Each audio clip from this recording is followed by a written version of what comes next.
अच्छा, अब आप ये देखें, आपके पास सी सेट 2 4 6 है, डी सेट 4 6 8 9 12 है, और आपके पास ये एक जो है सेट बिल्डर फॉर्म में एक एक्सप्रेशन दिया हुआ है, और उसमें एंड पर एक बहुत ख़ास स्टेटमेंट दी है। आपने उस स्टेटमेंट को फोकस करना है, ठीक है। आप ऑर्डर पेयर बनाएंगे, ठीक है, मगर आपने कंडीशन उन्होंने आपको क्या दी है कि x is a factor of y, यानी कि x जो है वो कम्प्लीटली डिविजिबल हो, यानी कि बल्कि y जो होता है x पर कम्प्लीटली डिविजिबल हो। जैसे कि मैं लिखूँ 4 है, ठीक है ना, अब ये 2 टाइम 4 मतलब ये कम्प्लीटली डिविजिबल बाय 2 है, ठीक है ना।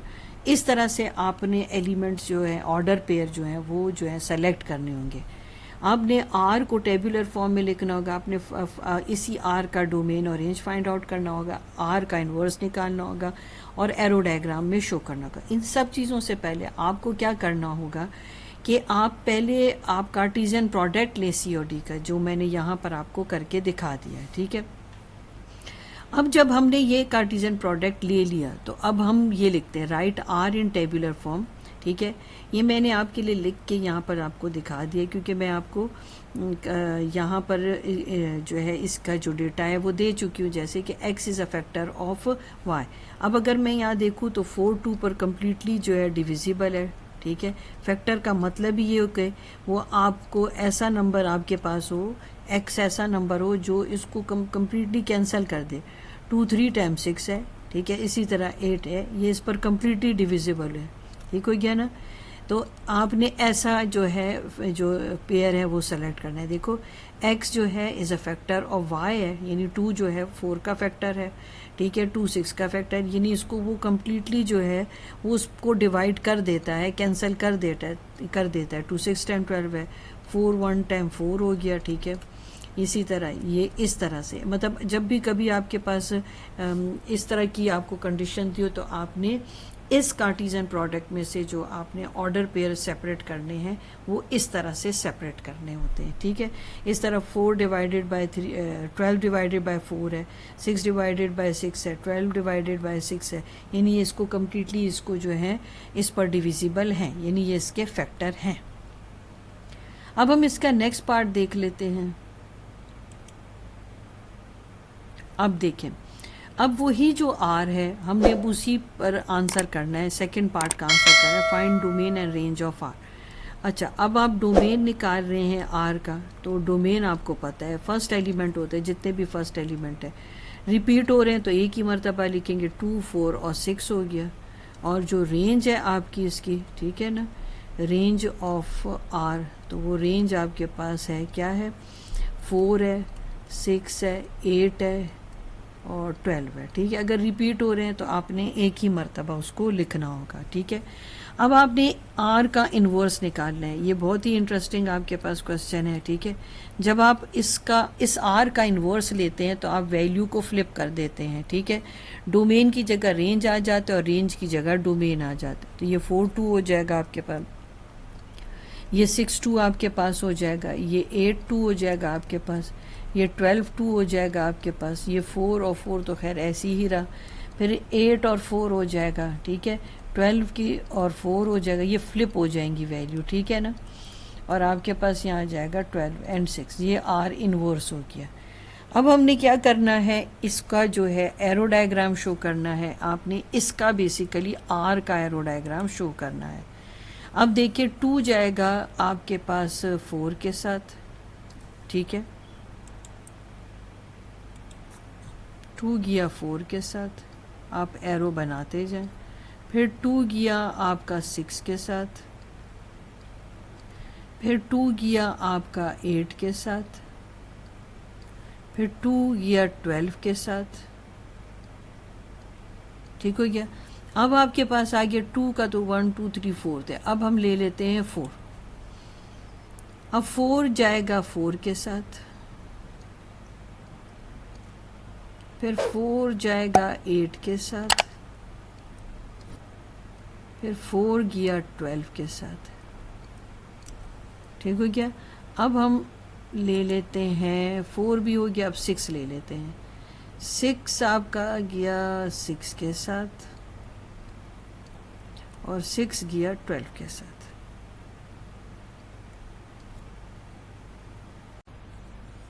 अब आपके पास पहले से जो है एक रिलेशन गिवन है, ठीक है, आपने उसका लिखना है R, write R in set builder form. पहले सेट बिल्डर फॉर्म में इसको लिख लेते हैं।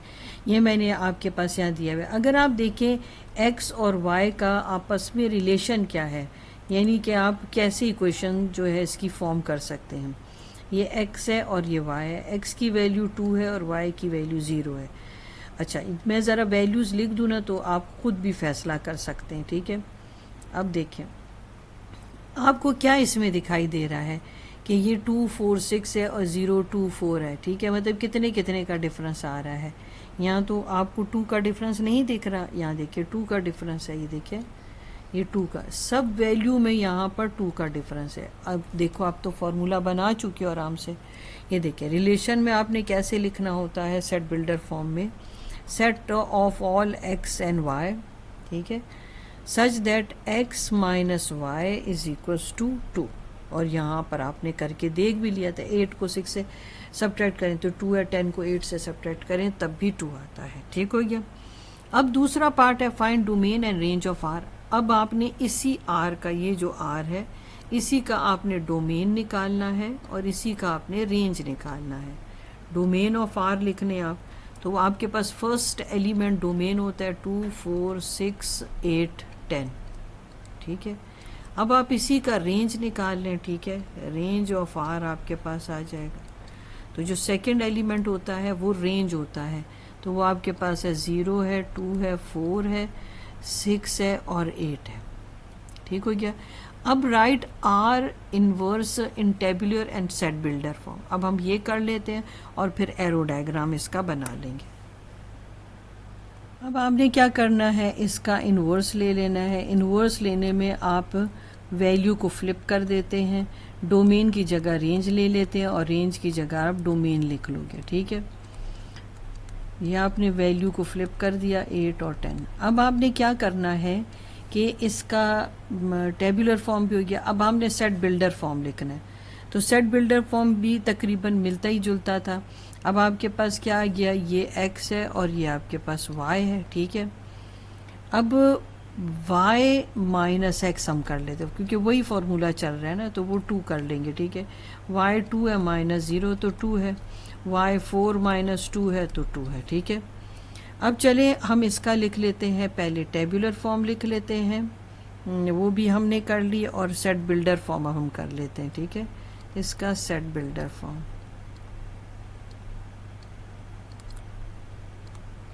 सेट बिल्डर फॉर्म हम लिख रहे हैं इसका आर इनवर्स का, set of all x and y, ठीक है, such that y minus x is equals to 2, ठीक हो गया। अब हमने दोनों का एरो डायग्राम जो है बनाना है, आर का भी और आर इनवर्स का भी, ठीक है।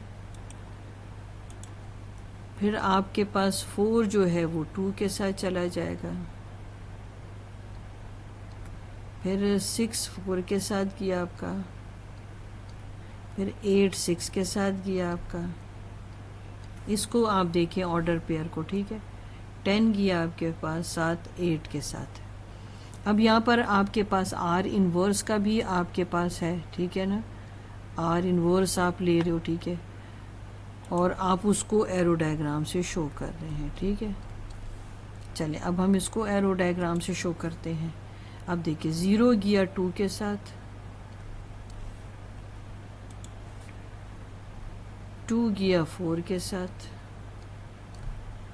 4 गया 6 के साथ, 6 गया 8 के साथ। ये पहला सेट डोमेन है, सेकंड सेट रेंज है आपका, ठीक है, और ये आपका 10 के साथ है। क्वेश्चन 7 आपके पास आ गया, ए आपके पास 0 1 3 है, बी 1 2 3 5 7 है। आपको ये रिलेशंस दिया हुआ है और कंडीशन भी दी हुई है कि आपने क्या करना है कि आपके पास ये x belongs to a, y belongs to b and y is equals to, and y is equals to, यानी कि y आपके पास जो है वो 2x + 1 के इक्वल होना चाहिए। अब ये तो हम कैलकुलेट करके ही बताएंगे, मगर उससे पहले हमने a क्रॉस b तो करना ही है, ठीक है। चले अब आपके पास जाएगा ये, अब इसका जो है आप कार्टेशियन प्रोडक्ट ले लें।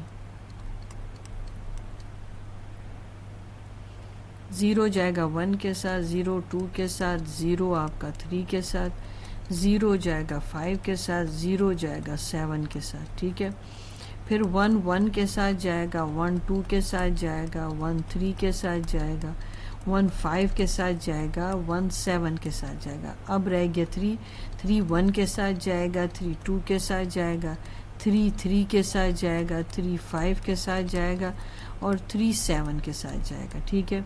इसमें आपके पास 3 एलिमेंट थे और इसमें आपके पास 1 2 3 4 5 थे, यानी कि 15 आपके पास ऑर्डर पेयर होने चाहिए। 1 2 3 4 5 और 5 3 टाइम्स 15, तो ये आपके पास 15 ऑर्डर पेयर बन गए। अब इन्हीं ऑर्डर पेयर में से आपने ऐसा रिलेशन बनाना है कि जिसमें आपके पास ये कंडीशन वो फुलफिल करे। अब वो कैसे होगा?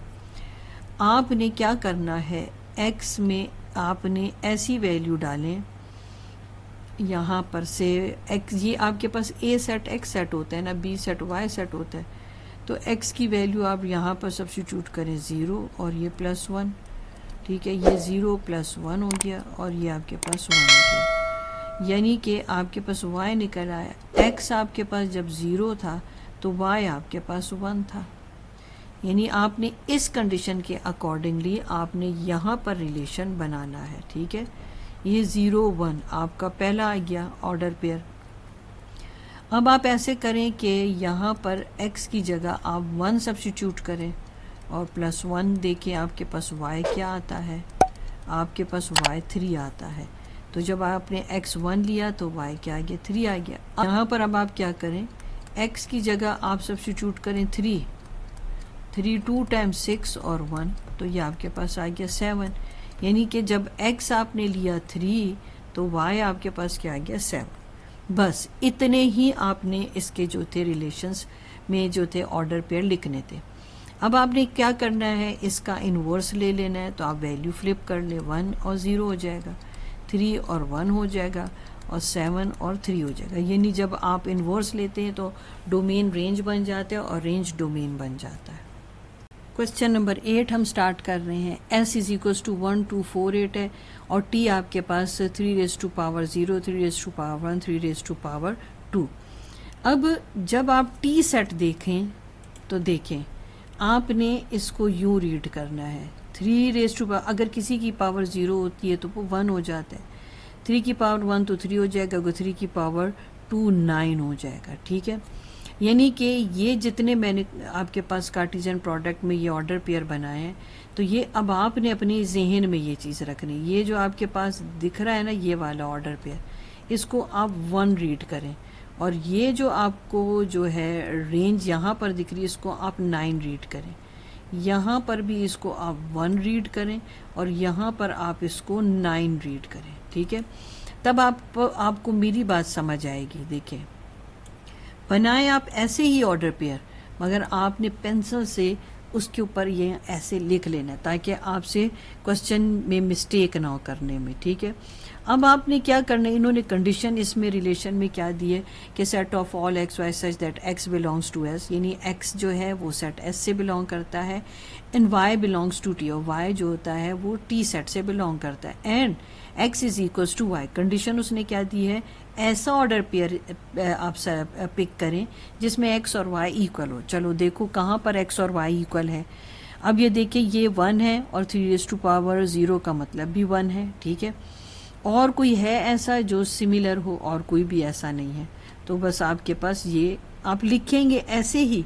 मगर मैंने आपको क्या कहा, जैसे मैंने ऑर्डर पेयर बनाने का, ये कार्टेशियन प्रोडक्ट तो अब आपको आता ही है बनाना ना, कि 1 3 के साथ गया, 1 फिर 3 1 के साथ गया, 1 3 पावर 2 के साथ गया, फिर सर 2 3 पावर 0 के साथ, 2 3 पावर 1 के साथ, 2 3 पावर 2 के साथ जाएगी। ये नहीं, ये अब आपको करना आता है, ठीक है। मैं आपको जो की पॉइंट बता रही हूँ वो ये बता रही हूँ कि जहाँ आपके पास 3 की पावर या किसी भी नंबर की पावर 0 हो जाती है वो 1 की इक्वल होता है, और अगर 3 की पावर 2 है तो इसका मतलब 9 है। आपने जब ये इस तरह की कंडीशंस को रीड करना है तो तब आपने यही चीज़ को ज़हन में रखना है कि यहाँ पर 3 की पावर अगर 0 है तो ये 1 की इक्वल है, उस बेसिस पर मैंने इसको सेलेक्ट किया। अगर आप देखें तो ये भी 1 है और ये भी 1 है, ठीक है। मगर ये हम इस तरह से लिखते नहीं हैं, हमने लिखना ऐसे ही होता है। अगर आपको वैसी चीज़ पता है, ठीक है ना, मैं यहाँ पर आपके लिए लिख दूँ 3 रेज़ टू पावर 0 1 होता है, 3 रेज़ टू पावर 2 आपके पास 9 होता है, 3 टाइम्स 9। नेक्स्ट पार्ट इसका देखते हैं, ठीक है। अब यहाँ पर देखिए, यहाँ कंडीशन उसने क्या दी, y is less than x, यानी कि जो y है वो x से आपके पास स्मॉलर है, और ये आपके पास ये कंडीशन दी हुई है। अब हमने रिलेशन ऐसे ही फाइंड आउट करना है। अब आप देखिए कहाँ पर y की वैल्यू जो है x से स्मॉलर है। मैंने आपको क्या कहा, आपने पेंसिल से जो है क्या करना है, जहाँ पर आपके पास यहाँ 3 रेज़ टू पावर 0 लिखा है उसको 1 रीड करें, जहाँ 3 रेज़ टू पावर 2 लिखा है उसको आप 9 रीड करें, ठीक है। तो फिर आपसे गलती कम होगी यहाँ पर हर जगह, ठीक है ना। मैं लिखोगे आप ऐसी ही 3 रेज़ टू पावर 2, मगर पेंसिल से आपने ये लिख लेना है कि ये बेसिकली 9 है, यानी आपने इसका स्क्वायर ले के रीड करना है। तो अब मुझे बताएं ऑर्डर पेयर आपके कौन से बने जिसमें जो है आपके पास है y जो है वो आपके पास लेस देन x है।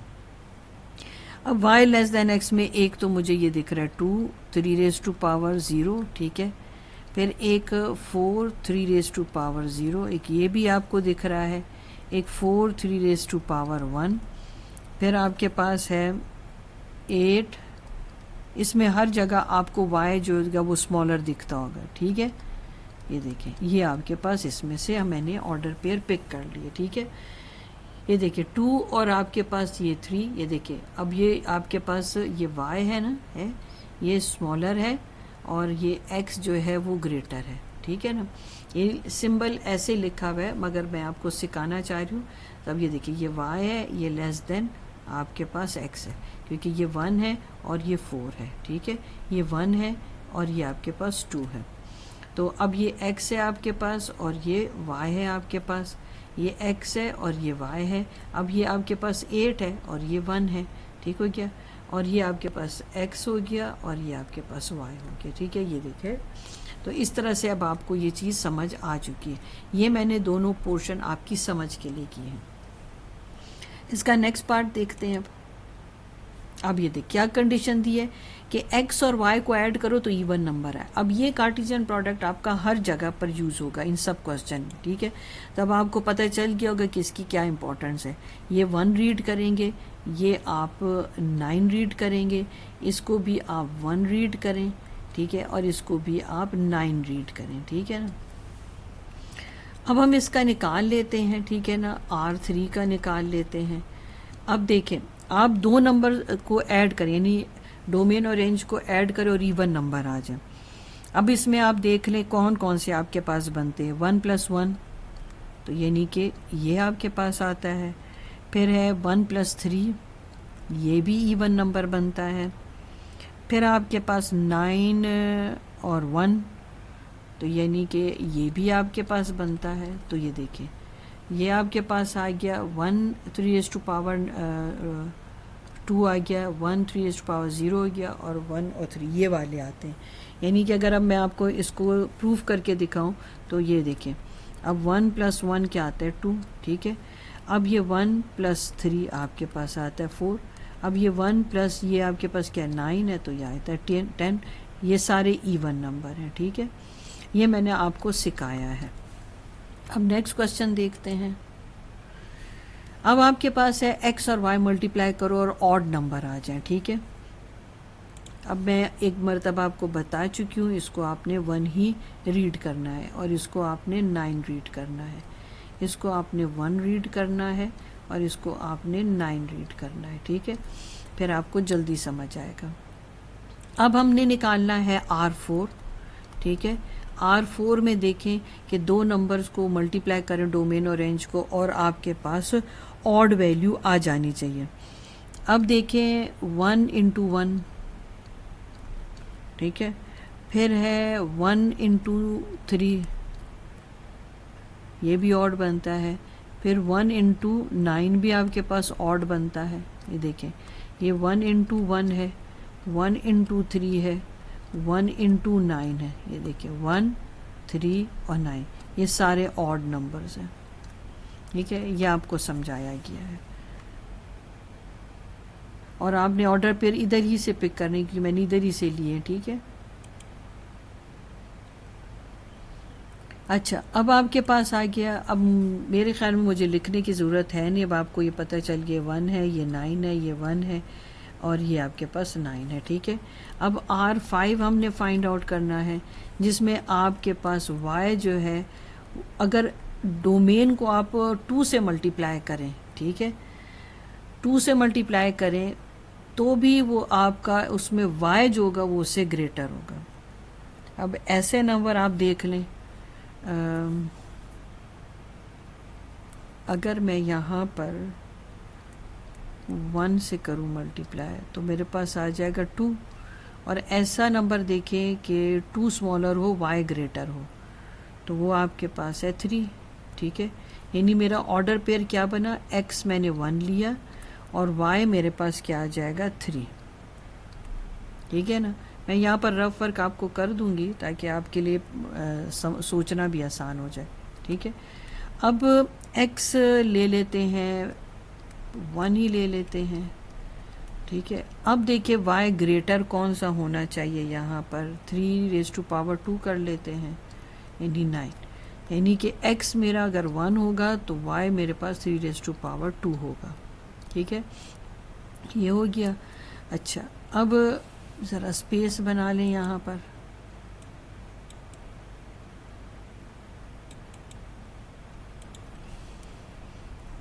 y greater than 2x। अब x क्या ले लूँ मैं, x 2 ले लेते हैं, तो मेरे पास 4 आ गया।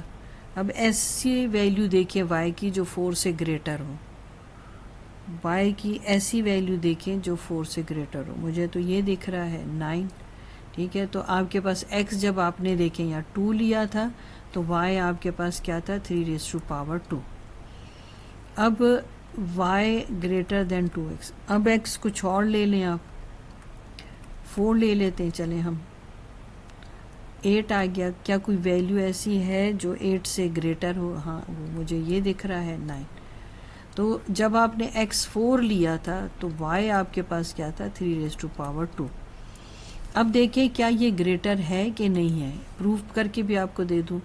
देखिए ये आपके पास x है और ये आपके पास y है, तो ये आपके पास y ग्रेटर है, ये x है और ये आपके पास y है, ये x है और ये आपके पास y है, ये x है और ये आपके पास y है, ठीक है। तो ये ग्रेटर हो गया और हर एक नंबर को आप 2 से मल्टीप्लाई कर रहे थे, ठीक है ना।